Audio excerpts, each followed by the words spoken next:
오늘 주신 하나님의 말씀 누가복음 13장 1절에서 21절까지 말씀입니다. 누가복음 13장 1절에서 21절까지 말씀 우리 교독해서 함께 읽겠습니다. 그때 마침 두어 사람이 와서 빌라도가 어떤 갈릴리 사람들의 피를 그들의 제물에 섞은 일로 예수께 아뢰니 대답하여 이르시되 너희는 이 갈릴리 사람들이 이같이 해 받음으로 다른 모든 갈릴리 사람보다 죄가 더 있는 줄 아느냐. 너희에게 이르노니 아니라 너희도 만일 회개하지 아니하면 다 이와 같이 망하리라. 또 실로암에서 망대가 무너져 치어 죽은 18사람이 예루살렘에 거한 다른 모든 사람보다 죄가 더 있는 줄 아느냐. 너희에게 이르노니 아니라 너희도 만일 회개하지 아니하면 다 이와 같이 망하리라. 말씀하시되 한 사람이 포도원에 무화과 나무를 심은 것이 있더니 와서 그 열매를 구하였으나 얻지 못한지라. 포도원 지기에게 이르되 내가 3년을 와서 이 무화과 나무에서 열매를 구하되 얻지 못하니 찍어버리라. 어찌 땅만 버리게 하겠느냐. 대답하여 이르되 주인이여 금년에도 그대로 두소서. 내가 두릅하고 거름을 주리니 이후에 만일 열매가 열면 좋거니와 그렇지 않으면 찍어버리소서 하였다 하시니라. 예수께서 안식일에 한 회당에서 가르치실 때에 18회 동안이나 귀신 들려 앓으며 꼬부라져 조금도 펴지 못한 한 여자가 있더라. 예수께서 보시고 불러 이르시되 여자여 내가 네게 안수하시니 여자가 곧 펴고 하나님께 영광을 돌리는지라. 당장에 예수께서 안식일에 병 고치는 것을 분내어 우리에게 이르되 일할 날이 엿새가 있으니 그동안에 와서 고침을 받을 것이요 안식일은 하지 말 것이니라 하거늘.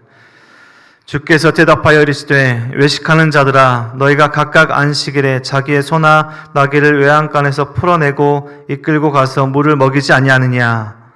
그럼 1년 동안 사탄에게 매임 바 된 이 아브라함의 딸 안식일에 이 매임에서 푸는 것이 합당하지 아니하냐. 예수께서 이 말씀을 하심에 모든 반대한 자들은 부끄러워하고 온 무리는 그가 하시는 모든 영광스러운 일을 기뻐하니라. 그러므로 예수께서 이르시되 하나님의 나라가 무엇과 같을까? 내가 무엇으로 비교할까? 마침 사람이 자기 채소밭에 갖다 심은 겨자씨 하나 같으니 자라 나무가 되어 공중의 새들이 그 가지에 깃들었느니라. 이르시되 내가 하나님의 나라를 무엇으로? 함께 읽겠습니다. 마치 여자가 가루 서말 속에 갖다 넣어 전부 부풀게 한 누룩과 같으니라 하셨더라. 아멘. 예수님 믿는 사람들의 특별함은 성령님이 함께 하신다는 것입니다. 예수를 믿을 때 선물로 우리에게 성령님을 주셨다라는 그 약속의 말씀이 이루어진 것이죠. 성령님이 우리 함께 하신다는 증거는 바로 이 시간에 함께한 우리 성도님들이 바로 증거입니다. 우리는 우리 스스로 예배에 나가야지, 이런 시간에 교회에 가야지 하는 생각을 우리 스스로 할 수 없습니다. 우리의 본성은 자야하고 예배를 가급적 피해야 하고 헌신하고 섬기는 것을 거부하는 것이 우리의 본성입니다. 하지만 우리가 이런 우리의 본성을 이기고 하나님께서 기뻐하시는 이 자리에 나올 수 있는 것은 바로 성령 하나님의 일하심의 결과이고 증거들입니다. 이전에 죄인지도 몰랐던 일들, 죄인 줄 알면서도 지었던 죄, 그런 품었던 악한 마음들이 하나님께서 기뻐하시지 않는 것, 심판하실 죄임을 인식하고 회개하는 것, 성령 하나님 우리 마음 가운데 일하고 계심의 증거들입니다. 우리가 새벽 예배 나올 때 외모에 별로 신경 쓰지 않고 나옵니다. 물론 아닌 분들이 있을 수 있지만요. 주일에 교회에 나올 때처럼 신경 쓰고 우리가 새벽 예배 참석하진 않습니다. 저도 보통 일어나서 바로 교회에 나오기 때문에 가끔 보면 머리에 막 까치집도 하고 나올 때가 있는 걸 저도 보게 됩니다. 하지만 우리가 출근할 때, 또 사람들을 만날 때 우리는 씻고 정결하게 깔끔하게 하고 나갑니다. 그럴 때 우리가 보는 것이 있는데요. 그것은 거울입니다. 깨끗한 거울을 보고 우리 스스로를 정돈합니다. 얼굴에 뭐가 묻었는지, 또 화장은 잘 되었는지 우리는 거울을 보고 우리의 삶을, 우리를 조정합니다.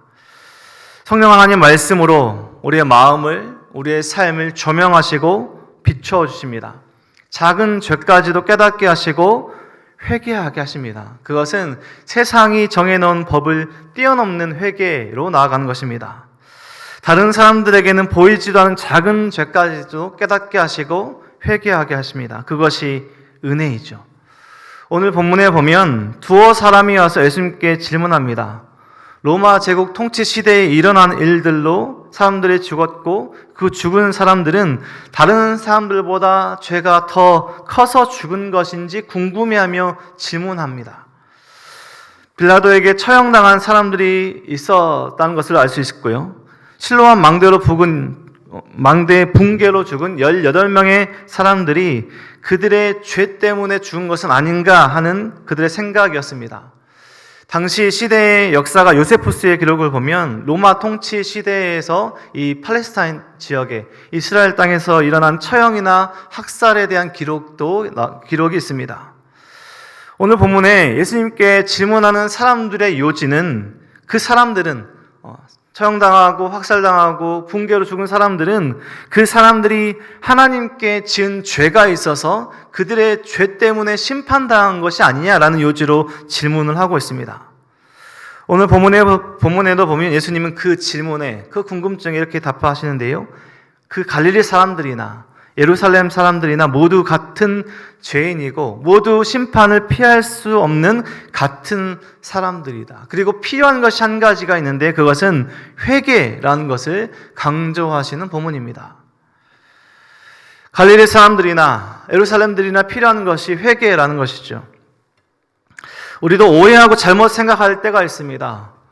어려운 일을 겪거나 질병이나 죽음에 이른 사람들은 그들이 지은 어떤 죄 때문에 하나님 치신 건 아닌가 하는, 천벌받은가 하는 오해와 잘못된 생각들입니다. 그 모든 것들을 생각해 보면 나는 그렇지 않다라는 잘못된 생각에서 나온, 나는 다르다, 잘못된 의에서 나온 생각들일 수 있습니다. 나는 죄 짓지 않았기 때문에 지금 나는 평안하고 그들은 하나님께서 치셨기 때문에 그들의 죄 때문에 심판받은 것이다 라고 생각하는 것이죠. 이 시대의 우리나라, 세계 곳곳에서 참담하고 슬프고 두려운 일들을 많이 보게 되고 듣게 됩니다. 우리는 얼마나 의롭게 잘 살고 있기 때문에 전쟁의 고통에서 피해 오늘을 살 수 있을까요? 우리는 얼마나 선하게 살았기 때문에 세월호에 타지 않았을 수 있을까요? 얼마나 착하게 살아서 얼마 전 참사당한 그 비행기에 타지 않을 수 있었을까요? 참혹한 일을 겪은 사람들 얼마나 큰 죄를 지어서 그러한 일들을 겪었을까요? 갈릴리 사람들이나 예루살렘 사람들이나 필요한 것은 회개라라고 예수님께서 말씀하십니다.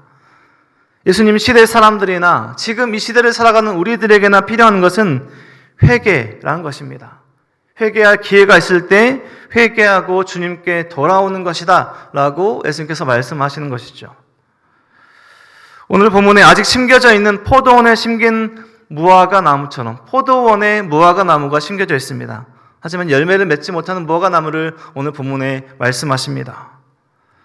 포도원 주인의 찍어버리라는 뜻을 지연시킨 포도원 지기처럼 예수님께서 우리에게 주신 것은 회개할 기회, 회개할 시간입니다. 다시 오실 예수님, 그 안에 우리가 할 수 있는 것은 회개라는 것이죠. 예수님의 십자가 사건을 통해서 구약의 하나님의 모든 말씀들은 성취되고 완성되었습니다. 이제 다시 오실 예수님에 관한 그 약속의 말씀이 이루어지실 것이죠. 하나님 나라는 겨자씨처럼 누룩처럼 작고 연약한 것 같지만 모든 나라, 모든 구원받은 성도들의 실 안식처가 되고 모든 세상을 압도할 영향력으로 드러날 것입니다. 하나님의 나라에 관해서 오늘 본문에서 드러내고 있습니다. 교회를 보면요, 세상의 규모에서 보면 작고 연약한 것 같지만 그 도시를, 나라와 민족을 복음으로 변화시킬 힘이 그 안에 있습니다. 복음이죠. 하나님의 말씀이죠. 가문에 들어간 한 사람, 아무도 믿지 않는 가정에서 홀로 믿음을 지키고 있는 그 한 사람은 마치 겨자씨 같고 누룩과 같이 작고 연약한 것 같지만 그 믿음으로 그 가정을, 그 가문을 변화시키는 하나님 나라 확장을, 영향력을 드러낼 것입니다. 하나님께서 하시는 그 은혜의 능력들이 바로 그 안에 있다는 것이죠. 회개는 회개하는 자에게 참된 자유와 안식을 줍니다. 오늘 본문에 안식일에 치유받은 한 여인처럼 18일 동안이나 꼬부라져 조금 더 펴지 못한 채 살아갔던 한 여인이 예수님을 만나 참된 안식과 자유를 얻은 것처럼 하나님 나라는 회복과 자유를 경험하는 것입니다. 예수님께 진정한 회개로 나갈 때 예수님께서 말씀하신 그 참된 자유와 안식을 경험하는 것이죠. 여전히 전통과 관습과 잘못된 신앙에 매인 회당장과 무리들을 꾸짖으시며 사람들을 위해 안식을 주신 하나님의 은혜를 깨닫게 하신 것이죠. 이것을 우리에게 적용해 보면요, 우리가 주일을 지킴으로 구원받은 것이 아니라 주일 자체가 선물인 것을 깨닫는 것이죠. 오늘 긴 본문을 마무리합니다. 하나님이 깨닫게 하신 우리의 작은 죄까지도, 마음에 품은 악한 생각까지도 우리는 회개해야 합니다. 하나님은 거룩하신 분이십니다. 거룩하신 하나님은 죄를 용납하지 않으십니다. 반드시 확실히 심판하십니다. 시간이 있을 때, 기회가 있을 때 우리는 회개하고 온전히 주님께 돌아가야 합니다. 오늘은 하나님께서 우리에게 주신 선물입니다. 회개할 기회가 있는, 시간이 있는 우리에게 주신 선물인 것이죠. 하나님 나라를 경험하고 확장하는 우리의 신앙 공동체가 되어야 됩니다. 우리가 하는 것이 아니라요, 하나님이 하시는 일에 오늘 17절의 말씀처럼 그가 하시는 모든 영광스러운 일들을 기뻐하는 자들이 되어야 됩니다. 하나님께서 하신 일들을 발견하고 감사하고 기뻐하는 사람들이 되어야 한다는 것이죠. 가정에 홀로 신앙생활 하시는 성도님들, 아무도 믿지 않는 사람 없어 신앙을 지키지 않는 그런 어려운 환경 가운데 있는 성도님들, 힘을 잃지 마시고 하나님을 바라보십시오. 믿음을 지키며 살아가는 그 한 사람 한 사람, 그 믿음의 사람들 통해서 하나님은 그 가정을, 그 가문을, 나라와 민족을 회복시키실 것입니다. 하나님 나라는 겨자씨처럼, 누룩처럼 작고 미약해 보이지만요, 결국 모든 것을 품고 확장되어짐으로 드러날 것입니다.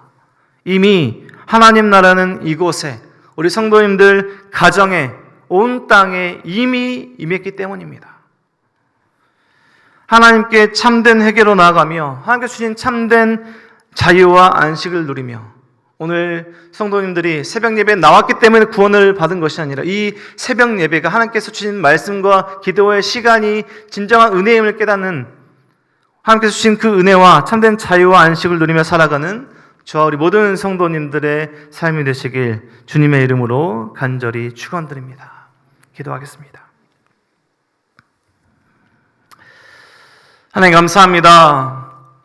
오늘 허락하시고 하나님의 말씀과 또 하나님의 은혜로 살아갈 오늘 허락하신 너무 감사합니다. 하나님, 우리가 오늘을 살아가며 하나님께서 하신 일들을 기뻐하는 자들이 될 수 있도록 인도하여 주시옵소서. 작은 죄까지도 깨닫게 하실 때 회개하게 하시고 참된 회개함으로 하나님께서 기뻐하시는 오늘 하루를 살아갈 수 있도록 도와주시고, 거룩한 삶을, 하나님 기뻐하시는 오늘 삶을, 평생의 삶을 살아갈 수 있도록 인도하여 주시옵소서. 하나님 나라가 우리의 믿음과 신앙이 겨자씨처럼 누룩처럼 작고 연약해 보이지만 결국 드러나고 영향력을 끼칠 모든 것을 힘주실 하나님의 그 능력에 힘입어 오늘 하루 살아갈 때에 작은 것이라도 하나님께서 기뻐하시는 그 자리로 나아가는, 하나님께서 기뻐하시는 행함과 말로 나아가는 우리의 삶이 될 수 있도록 인도하여 주시옵소서. 슬픔과 어려움 중에 있는 우리의 동역자들, 우리 성도들 있습니다.